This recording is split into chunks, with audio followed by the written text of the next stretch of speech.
Very happy to be here. I've been having a rough week. My girlfriend and I, our son Titus, has been getting in trouble a lot at school. The only problem is that we don't have a son named Titus. Titus is a little shit that goes to Roberto Clemente High School that got my girlfriend's phone number and gave it to his counselor, and he gets in trouble every single day. I got a phone call from my girlfriend, and she goes, "I can't take this anymore." I said, "Babe, give me the phone number." So I called up the school. I said, "Yeah, Roberto Clemente High School? Yeah, this is Titus's father." They're like, "Oh my God, thank God you called. You've got your son in here right now." I was like, "Really? What did my son do?" He goes, "Well, he took another student's clothing with their phone in it and flushed it down the toilet." My first question, why did that kid have his clothes off? What kind of school are you running there, Prince? Come on, man. So I said, "Put my son on the phone."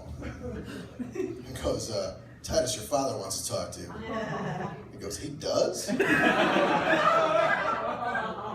I put him on the phone. I go, "Titus, this is your father." He goes, "It is?" And before that I could yell at my son, he just goes, "Where have you been?" And I was like, too real. Click, I hung up. I was like, fuck that. Fuck that, I'm not getting into that. It's been rough for me. I took my 23andMe test, and I found out no matter how many times you take that test, Dad's not coming back. So I got my own problems, Titus. Speaking of absentee fathers, Wrigleyville, let's talk about it.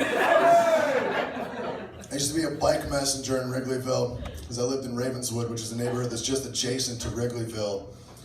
And if you've ever hung out in Wrigleyville on purpose, it's kind of like the cadence and the setting of the French Quarters of Louisiana, except it has a baseball diamond shoved up its ass. And I would have to ride my bike through there every single day, and I saw a lot of weird shit. So much shit that I started playing a game with myself. One of my favorite games, you guys can play this too, is how many girls with a 21st birthday sash are crying right now. My record is 7. Let me know if you can beat that. It's like, oh, how many guys in matching t-shirts for bachelor parties look like sexual predators? Fucking all of them, every single time. All of them. You ever walk by Sluggers? Creep Central. So I was on my bike, I'm going to work, Sunday morning. Sunday in a party neighborhood. That's the hangover day. And you see a lot of walks of shame. You're dodging piles of puke on the sidewalk.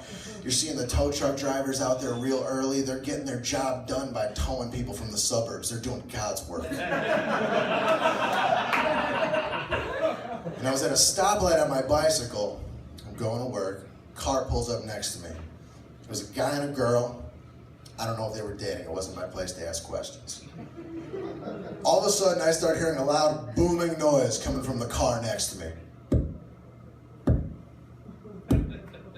And the girl sitting in the passenger seat doing her best Weekend at Bernie's impersonation has a cast on her arm, and she's hitting the window as hard as she possibly can. She's beating the shit out of this window like she's trying to break it.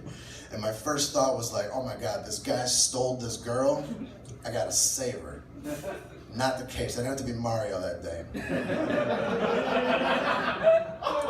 I hear some very slurred words say, "I gotta throw up," and the guy starts to panic. He goes, "That window doesn't roll down. That window doesn't roll down." And I'm watching this, I was like, today's gonna be a good day.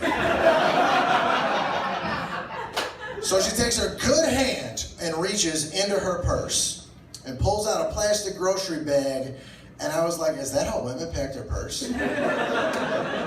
Keys, mascara, vomit bag, I'm set, you know? So she goes to throw up into the bag, because that's her style, right? She can't do it. She's got a broken arm. And this is where I fell in love with this girl, guys. She took one handle of the bag, looped it over her ear.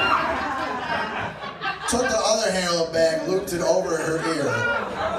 Threw up with no hands like she was riding the Raging Bull at Six Flags. Then ties it off with one hand. I fuck up tying my shoes on a daily basis. Then opens the door, which I don't know what the fuck she just do that in the first place. She drops the bag, I feel the weight of the bag hit the ground on my bicycle, and she rides off into the sunrise forever, and I was like, where are you going? I love you. I get into work, I don't even punch in. I wrote a Craigslist misconnection, you guys. I'm not looking for love anymore, but I had a chance out there. It said this, it said, beautiful girl, black hair, brown eyes, pink cast. Pukes like a champ on Addison and Clark. You left your bag, but you stole my heart. All right, thanks, I'm Jon Torres.